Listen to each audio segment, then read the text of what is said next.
ಯಕ್ಷಗಾನದ ಆರಾಧ್ಯ ದೇವನಾದಂತಹ ವಿಘ್ನ ನಿವಾರಕನಾದ ಆ ಮಹಾಗಣಪತಿಗೆ ತಲೆಬಾಗಿ ಕ್ಷೇತ್ರದ ಅಧಿದೇವತೆ ಯಕ್ಷಗಾನದ ಮಾತೆ ಮಂದರ್ತಿ ಅಮ್ಮನನ್ನು ಮನಸ್ಸ ಸ್ಮರಿಸುತ್ತಾ ಗುರುವರಿಯರ ಪಾದಕ್ಕೆ ಸಾಷ್ಟಾಂಗ ಪ್ರಣಾಮಗಳನ್ನು ಸಲ್ಲಿಸಿ ಎರಡು ಮನದ ಮಾತು. ಏನಂತ ಹೇಳಿ, ಹೇಗೆ ಹೇಳಿ, ಯಾರನ್ನು ಉದ್ದೇಶಿಸಿ ಹೇಳಬೇಕು? ಈಗ ನಾನು ಪ್ರತಿಯೊಬ್ಬರು ಕೂಡ ನನ್ನ ಕುರಿತಾಗಿ ಪ್ರಾರ್ಥನೆ ಮಾಡಿದವರೇ ಇಲ್ಲಿರುವವರು. ಪ್ರತಿಯೊಬ್ಬರು ಕೂಡ ಬದುಕಿನಲ್ಲಿ ಅಂತಹ ಒಂದು ದೊಡ್ಡ ದುರಂತ ಬರ್ತದೆ ಅಂತ ನಾನು ಎಣಿಸಿರಲಿಲ್ಲ. ಯಾರೂ ಎಣಿಸುವುದಿಲ್ಲ. ಪ್ರತಿಯೊಬ್ಬರು ಕನಸು ಕಾಣುವುದು ಸುಖವನ್ನೇ. ಕಷ್ಟ ಬೇಕು ಅಂತ ಯಾರೂ ಬಯಸುವುದಿಲ್ಲ. ಆದರೆ ಕಷ್ಟ ಒಂದು ಬಂದು ಎರಗಿತು. ನಾನು ಡಾಕ್ಟರ್ ನಾಗೇಶ್ ಸರ್ ಹತ್ರ ಹೋಗಿದ್ದೆ. ಅವರು ಪ್ರಥಮ ಚಿಕಿತ್ಸೆಯನ್ನು ಟ್ರೀಟ್ಮೆಂಟ್ ಮಾಡಿದರು. ಆದರೆ ತಡೆದುಕೊಳ್ಳೋದಕ್ಕೆ ನನ್ನ ದೇಹದೊಳಗೆ ಶಕ್ತಿ ಇರಲಿಲ್ಲ. ಆಸ್ಪತ್ರೆಗೆ ಹೋದದ್ದು ಮಾತ್ರ, ಡಾಕ್ಟರ್ ನಾಗೇಶ್ವರನ್ನು ಕಂಡದ್ದು ಮಾತ್ರ ನನಗೆ ನೆನಪಿದ್ದದ್ದು. ಮತ್ತೆ ಒಂದು 8-10 ದಿವಸ ನನಗೆ ಏನಾಯಿತು ಅಂತ ನನಗೆ ಗೊತ್ತಿಲ್ಲ. ಆ ಹೊತ್ತಿನಲ್ಲಿ ಪ್ರಪಂಚದ ಹೆಚ್ಚು ವ್ಯವಹಾರಗಳ ಜ್ಞಾನ ಇಲ್ಲದೇ ಇರುವಂಥ ನನ್ನ ಸಂಸಾರಕ್ಕೆ ಒಂದು ಧೈರ್ಯ ತುಂಬಿದವರಿದ್ದರೆ ಡಾಕ್ಟರ್ ನಾಗೇಶ್ವರ್. ಆದ್ದರಿಂದಲೇ ಅವರನ್ನು ನಾನೀಗ ಒಂದು ಅಭಿನಂದಿಸಿದ್ದೆ. ನನ್ನ ಅಣ್ಣನಂತೆ, ನನ್ನ ಮನೆಯ ಹಿರಿಯ ಸದಸ್ಯನಂತೆ ನನ್ನ ಹೆಂಡತಿ ಮಕ್ಕಳಿಗೆ ಧೈರ್ಯದ ಮಾತು ಕೊಟ್ಟು, ಯಾಕಂದರೆ ಅದು ಡಾಕ್ಟರ್ ಹೇಳಿದ ಮಾತು ಮನೆ ಹೆಂಗಸರಿಗೆ ಬಹಳ ದೊಡ್ಡ ವಿಷಯ. ಅದು ಅವರು ಬದುಕಿ ಬರ್ತಾರೆ, ಅಷ್ಟೇ ಹೇಳಿದರೆ ಸಾಕಾಗುತ್ತೆ, ಡಾಕ್ಟರ್ ಹೇಳಿದರೆ ಸಾಕಾಗುತ್ತದೆ. ಆ ರೀತಿಯಲ್ಲಿ ಧೈರ್ಯದ ಮಾತು ಹೇಳಿದ್ದು ಮಾತ್ರ ಅಲ್ಲ, ಮಣಿಪಾಲದ ಡಾಕ್ಟರ್ಗಳನ್ನು ಬೇಕಾದ ಹಾಗೆ ಸಂಪರ್ಕಿಸಿ ವ್ಯವಸ್ಥೆ ಮಾಡಿಕೊಟ್ಟಂತಹ ಡಾಕ್ಟರು, ಅವರ ಆರೈಕೆ, ಅವರ ಕಾಳಜಿ. ಕೇವಲ ಅವರು ಮಾತ್ರ ಅಲ್ಲ, KMC ಯಲ್ಲಿದ್ದಂತಹ ಪ್ರತಿಯೊಬ್ಬ ಡಾಕ್ಟರ್ಗಳು ಕೂಡ. ಹಾಗಾದರೆ KMC ಯಲ್ಲಿದ್ದಂಥ ಡಾಕ್ಟರ್ಗಳು ಯಾರು ಅಂತ ನನಗೆ ಗೊತ್ತಿಲ್ಲ. ಆದರೆ ಅಲ್ಲಿದ್ದಂತಹ ಡಾಕ್ಟರ್ಗಳ ಬೆನ್ನು ಬಿದ್ದು ಹಠ ಹಿಡಿದು ಅವರನ್ನೆಲ್ಲರನ್ನೂ ಕೂಡ ಬೇಕಾದ ಹಾಗೆ ಒದಗಿಸಿಕೊಟ್ಟವರಿದ್ದರೆ ನಮ್ಮ ಕಲಾರಂಗದ ಅಧ್ಯಕ್ಷರು ಹಾಗೂ ಕಾರ್ಯದರ್ಶಿಯಾದ ಮುರಳಿ ಕಳೆಕಾರ. ಎಷ್ಟು ಹೋರಾಟ ಮಾಡಿದ್ದಾರೆ ನನಗೋಸ್ಕರವಾಗಿ, ಎಷ್ಟು ಸಂಘ ಸಂಸ್ಥೆಗಳಲ್ಲಿ ಬೇಡಿಕೊಂಡಿದ್ದಾರೆ. ಅಹರ್ನಿಶಿಯಾಗಿ ಬಹಳ ಪ್ರಯತ್ನಗಳನ್ನು ಪಡುವುದರ ಮೂಲಕವಾಗಿ ಅಲ್ಲಿ KMC ಯಲ್ಲಿ ಹೋರಾಟವನ್ನು ಮಾಡಿದ್ದು ನಮ್ಮ ಕಲಾರಂಗ. ಜೊತೆಯಲ್ಲಿ ಪಟ್ಲ ಫೌಂಡೇಶನ್ ಬಹುದೊಡ್ಡ ನನಗೆ ಆರ್ಥಿಕ ಸಹಾಯವನ್ನು ಮಾಡಿದೆ. ಕೇವಲ ಅವರು ಮಾತ್ರ ಅಲ್ಲ, G. ಶಂಕರ ಟ್ರಸ್ಟ್ನವರು ಬರಬೇಕಾಗಿತ್ತು. ಆದರೆ ಮಾರ್ಚಿನ ಲೆಕ್ಕಾಚಾರದ ವ್ಯವಹಾರಗಳ ಕಾರಣಕ್ಕೋಸ್ಕರವಾಗಿ ಸಾಧ್ಯ ಆದರೆ ಬರ್ತೇನೆ ಅಂತ ಹೇಳಿದರು. ಜೊತೆಯಲ್ಲಿ ಮಾನಕಟ್ಟೆಯ ಮಂಜೂರು ಅವರೂ ಸಹಾಯವನ್ನು ಮಾಡಿದ್ದಾರೆ. ನಿನ್ನೆ ದಿವಸ ಬಹುದೊಡ್ಡದ ನಾಗಮಂಡಲ ಬೆಳಿಗ್ಗೆವರೆಗೆ ನಡೆದಿದೆ. ಮಧ್ಯಾಹ್ನ ತನಕ ಧಾರ್ಮಿಕ ಕಾರ್ಯಕ್ರಮಗಳಿದ್ದರಿಂದ ಫೋನ್ ಮಾಡಿ ಹೇಳಿದರು, ನನಗೆ ಆಗ್ತಾ ಇಲ್ಲ, ನೀವು ಕಾರ್ಯಕ್ರಮ ಮುಂದುವರಿಸಿ ಒಳ್ಳೆಯದಾಗಲಿ ಅಂತ ಅವರು ಆಶೀರ್ವಾದ ಮಾಡಿದ್ದಾರೆ. ಅಂದರೆ ಅವರು ಬಂದು ಸೇರಿಕೊಳ್ಳುವವರು ಒಬ್ಬಿಬ್ಬರಲ್ಲ. ಅವರು ಕೊಟ್ಟದ್ದು ಕಿಂಚಿತ್ತಾಗಿರ್ಬೋದು, ಆದರೆ ನನಗೆ ಸಿಕ್ಕಿದ್ದು ಅದು ಎಷ್ಟು ದೊಡ್ಡದು, ಮಹತ್ತಾದದ್ದು. ಎಲ್ಲದಕ್ಕಿಂತ ಹೆಚ್ಚು ICಯಲ್ಲಿ 10 ದಿವಸ ನನಗೇನು ಅಂತ, ನನಗೆ ಪ್ರಪಂಚ ಏನು ಅಂತ ಗೊತ್ತಿರಲಿಲ್ಲ. ಆದರೆ ನನಗೆ ಸರಿಯಾಗಿ ಎಚ್ಚರಾದದ್ದು ಗುರುಗಳು ಬಂದು ನನ್ನನ್ನು ಕರೆದಾಗ. ಮಲಗಿದ ಮಗುವನ್ನಾದರೂ ಮಗು ಅಂತ ಕರೆದಾಗ, ಅಮ್ಮ ಕರೆದರೆ ಹೇಗೆ ಆ ಮಗು ಕಿಲಕಿಲ ನಗಾಡ್ತಾ ಕಂಡು ಬಿಡುತ್ತದೋ, ನನಗೆ ಈಗಲೂ ಕಿವಿಯಲ್ಲಿ ಕೇಳುತ್ತದೆ. ಶಶಿಕಾಂತ ಅಂತ ಒಂದು ಕರೆದದ್ದು ಗುಂಟು ಗುರುಗಳು. ಈ ಕಡೆಯಿಂದ ಗಂಗಾಧರಾಯರು, ಮಧ್ಯದಲ್ಲಿ ಗುರುಗಳು, ಆ ಕಡೆಯಿಂದ ಮುರಳಿ ಕಡೆಕಾರರು, ಈ ಕಡೆಯಿಂದ ನಾರಾಯಣ ಹೆಗಡೆಯವರು. 4 ಜನ IC ಒಳಗೆ ನಿಂತದ್ದು. ಅದು ನನ್ನ ಕಣ್ಣಿಗೆ ಈಗಲೂ ಕಾಣುತ್ತದೆ. ಗುರುಗಳು ಕರೆದದ್ದು ಈಗಲೂ ನನ್ನ ಕಿವಿಗೆ ಕೇಳುತ್ತದೆ. ಅಲ್ಲಿಗೆ ನಾನು ಎಚ್ಚರಾದದ್ದು. ಆದರೆ ಮೊದಲು ಯಾರು ಬಂದು ನನ್ನನ್ನು ಮಾತಾಡಿಸಿದ್ದಾರೆ, ನಾನು ಏನು ಮಾತಾಡಿದ್ದೇನೆ ನನಗೆ ಗೊತ್ತಿಲ್ಲ. ಎಲ್ಲಿಯ ಭಾಗ್ಯ ನನ್ನದು, ಎಲ್ಲಿಯ ಎಳನೀರು ಮಠ, ಎಲ್ಲಿಗೆ ಹೋಗುತ್ತಿರುವ ಸ್ವಾಮಿಗಳು IC ಒಳಗಡೆ ಬರಬೇಕು ಅಂತ ನನ್ನ ಯಾವ ಜನ್ಮದ ಪುಣ್ಯ ಅದು. ಆ ಪುಣ್ಯ ಎಲ್ಲಿಂದ ಬಂತು? ಕೇವಲ 4 ಕಂಬದೊಳಗಿನ ಈ ಕಲಾ ಕ್ಷೇತ್ರದಲ್ಲಿ ನಾನು ಒಂದು ಶ್ರದ್ಧೆಯಿಂದ ಪ್ರಾಮಾಣಿಕತನದಿಂದ ದುಡಿದಿದ್ದೇನೆ ಅಂತ ನೀವೆಲ್ಲರೂ ಕೂಡ ನಂಬಿದ್ರಲ್ಲ, ಆ ನಿಮ್ಮ ನಂಬಿಕೆಯ ಪುಣ್ಯದ ಫಲವಾಗಿ ನನಗೆ ಗುರುಗಳ ದರ್ಶನ ಆದದ್ದು. ಅಲ್ಲಿ ಗುರುಗಳೆಂದರೆ ಸಾಮಾನ್ಯರಲ್ಲ, ಮಾತೃ ಹೃದಯ ಉಳ್ಳವರವರು.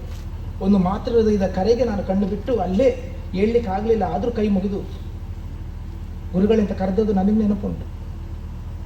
ಮತ್ತೆ ಕಣ್ಣು ಮುಚ್ಚಿದರೆ ನನ್ನ ಕಣ್ಣಿಗೆ ಕಾಣಿಸಿದ್ದು ಮಂದರ್ತಿ ತಾಯಿ.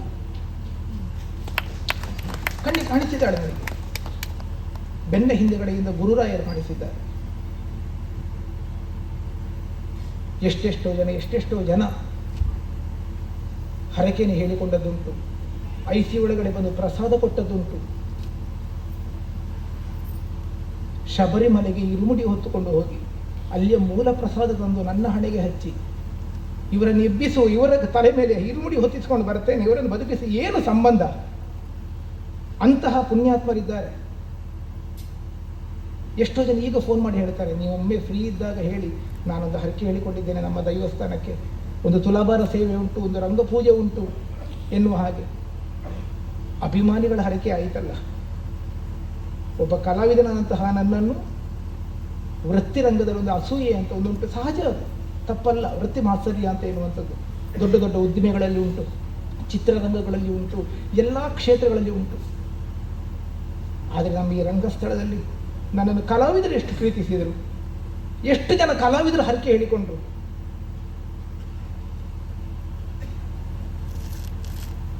ಆಡಳಿತ ಮುಖ್ಯಸ್ಥರಾದಂತಹ ಶ್ರೀಮಾನ್ ಧನಂಜಯ ಶೆಟ್ಟರು ಕಲಾವಿದರನ್ನು ಕೂಡಿಕೊಂಡೋಗಿ ತಾಯಿಯಲ್ಲಿ ಪ್ರಾರ್ಥನೆ ಮಾಡಿದ್ರಂತೆ, ಅವರನ್ನು ಬದುಕಿಸಿದ್ರದ ಹರಕೆ ಆಟ ಮಾಡುತ್ತೇವೆ, ಮಂದರ್ತಿ ಹರಕೆ ಆಟ, ಕಲಾವಿದರು ಸೇರಿಕೊಂಡು. ಹಾಲಾಡಿ ಮೇಳದ ಕಲಾವಿದರು ಉಪ್ಪೂರು ಸುಧೀರ, ತೊಂಬಟ್ಟು ವಿಶ್ವನಾಥ, ಆ ಹಾಲಾಡಿ ಮೇಳದ ಕಲಾವಿದರು ನನಗೋಸ್ಕರವಾಗಿ ಅವರ ಅಭಿಮಾನಿಗಳನ್ನು ಸೇರಿಕೊಂಡು ಹಾಲಾಡಿ ಮೇಳದ ಹರಕೆ ಹೇಳಿಕೊಂಡಿದ್ದಾರೆ. ಶಶಿಯಣ್ಣ, ನೀವು ಬಂದ ಮೇಲೆ ನೀವು ಹೇಳಿದ ನಿಮ್ಮ ಮನೆಯೋ ಅಥವಾ ಕ್ಷೇತ್ರವೋ ಎಲ್ಲಿಯೋ ನಾವು ಆಟ ಮಾಡುತ್ತೇವೆ. ಇನ್ನೊಬ್ಬರು ನೀಲಾವರ ಮೇಳದ ಆಟ, ಎಷ್ಟು ಜನ ನನಗೆ ಪರಿಚಯ ಇಲ್ಲದೆ ಇದ್ದವರು ಕೂಡ ಅವರವರ ಪರಿಚಯದ ಕಲಾವಿದರ ಮುಖೇನವಾಗಿ ಹರಕೆ ಹೇಳಿಕೊಂಡವರು. ನಿಮ್ಮ ಹರಕೆಯ ಫಲವಾಗಿ ನಾನು ಎದ್ದು ಬಂದಿದ್ದೇನೆ, ಅಲ್ಲದೆ ಇನ್ನೇನೂ ಇಲ್ಲ.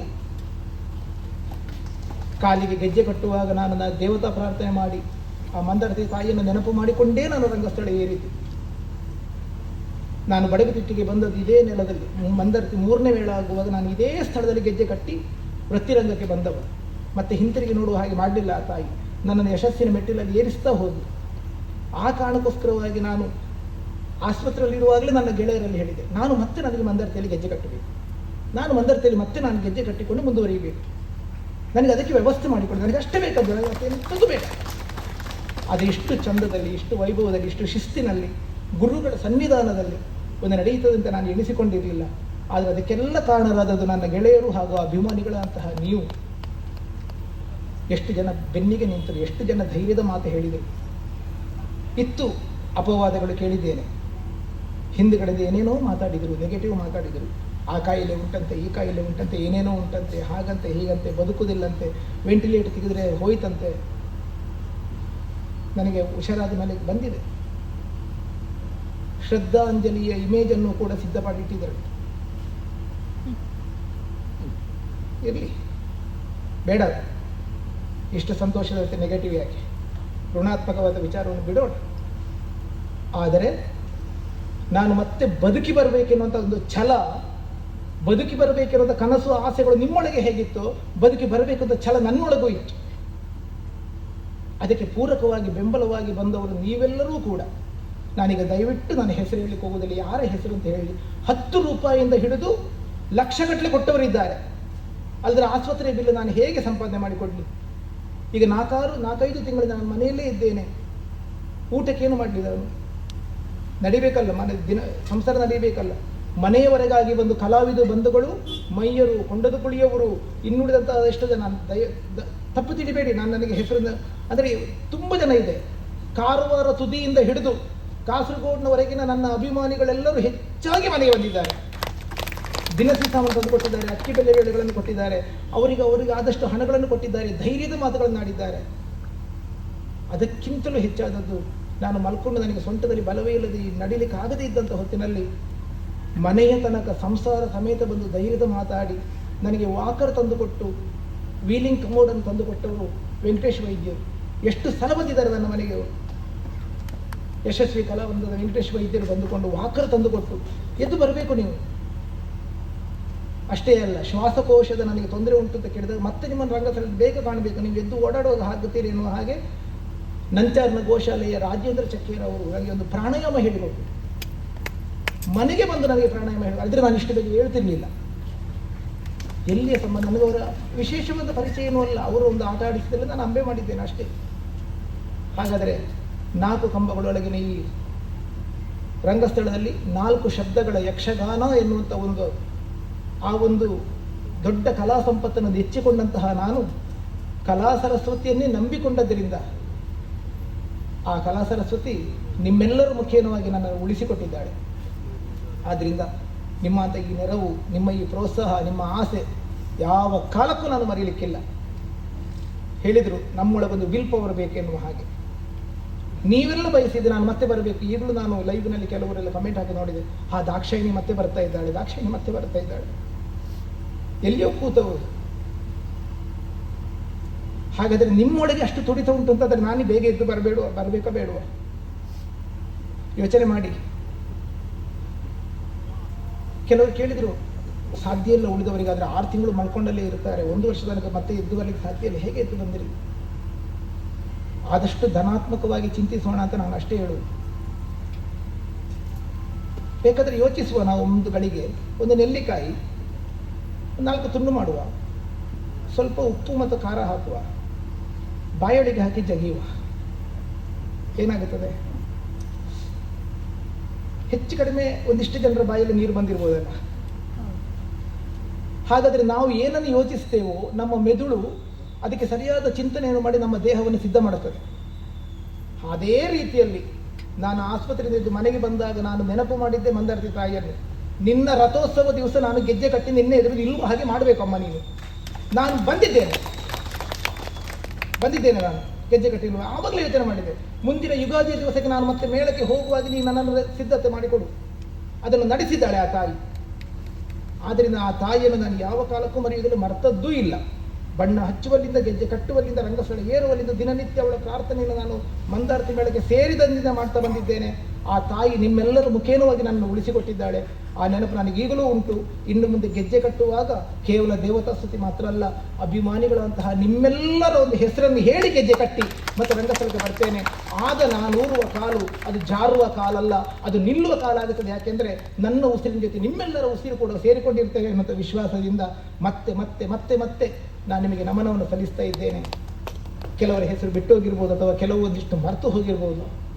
ಮತ್ತೊಂದು ಹೇಳಬೇಕಾದದ್ದು, ಹೊಗಳಬೇಕಾಳುಗಳ ಕೆಲಸ ಮಾಡಿದ ಮೇಲೆ ಒಂದು ವಚನ ಉಂಟು, ಕೊನೆಗೆ ಬರ್ತದೆ, ಹೊಗಳಬಾರದು ಮಗನ. ನಮ್ಮ ಸಂಸಾರವನ್ನು ನಾವು ಮತ್ತೊಬ್ಬರೆದುರು ಹೊಗಳಬಾರದು ಅಂತ. ಆದರೆ ನನ್ನ ಬೆನ್ನಿಗೆ ನಿಂತವಳು ನನ್ನ ಹೆಂಡತಿ ದೇವಿಕಾ.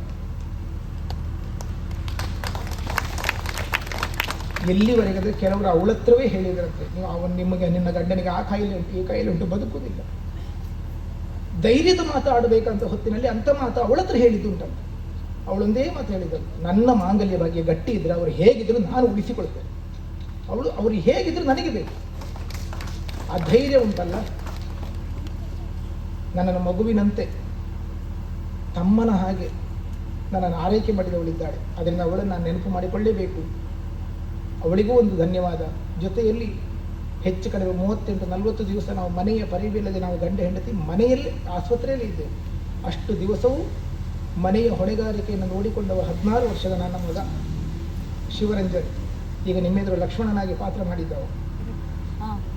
ಅಂತಹ ನನ್ನ ಮಗ ಜವಾಬ್ದಾರಿಯಿಂದ ನೋಡಿಕೊಂಡಿದ್ದಾನೆ. ಆ ಜವಾಬ್ದಾರಿ ಅವರಿಗೆ ಹೇಗೆ ಬಂತು ಕೇಳಿದರೆ, ಆ ಕಲಾ ಸರಸ್ವತಿಯೇ ಒದಗಿಸಿಕೊಟ್ಟದ್ದು, ಇನ್ಯಾರೂ ದೇವರೇ ಒದಗಿಸಿಕೊಟ್ಟದ್ದು. ಪುಣ್ಯದಿಂದಲಾಗಿ ನಾನು ಅಂಥವರನ್ನು ಪಡ್ಕೊಂಡಿದ್ದೇನೆ. ಹಾಗಾಗಿ ನಿಮ್ಮೆಲ್ಲರ ಆಶೀರ್ವಾದ ಇನ್ನು ಮುಂದೆಯೂ ಹೀಗೆ ಇರಲಿ. ಮತ್ತೆ ನಾನು ನಿಮ್ಮೆಲ್ಲರ ಅಪೇಕ್ಷೆಯಂತೆ ಅದೇ ದಾಕ್ಷಾಯಿಣಿ, ಅದೇ ಅಂಬೆ, ಅದೇ ಚಂದ್ರಮತಿಯಾಗಿ ನಿಮ್ಮ ಮುಂದೆ ಕಾಣಿಸಿಕೊಳ್ಳುವುದ ಚೈತನ್ಯ ಮತ್ತೆ ಆ ಕಲಾ ಸರಸ್ವತಿ ತುಂಬಿಕೊಡಲಿ ಎನ್ನುವ ಹಾಗೆ ನಾನು ಬೇಡಿಕೊಳ್ತೇನೆ. ಮತ್ತೆ ಗುರುಗಳ ಸನ್ನಿಧಾನಕ್ಕೆ ವಂದಿಸ್ತಾ ಮಾತನ್ನು ಮುಗಿಸ್ತೇನೆ. ಶಾರದಾದೇವಿ ನಮಸ್ತುಭ್ಯಂ, ವರದೆ ಕಾಮರೂಪಿಣಿ, ಕಲಾರಂಭ ಕರಿಷ್ಯಾಮಿ, ಸಿದ್ಧಿರ್ಭವತು ಮೇ ಸದಾ.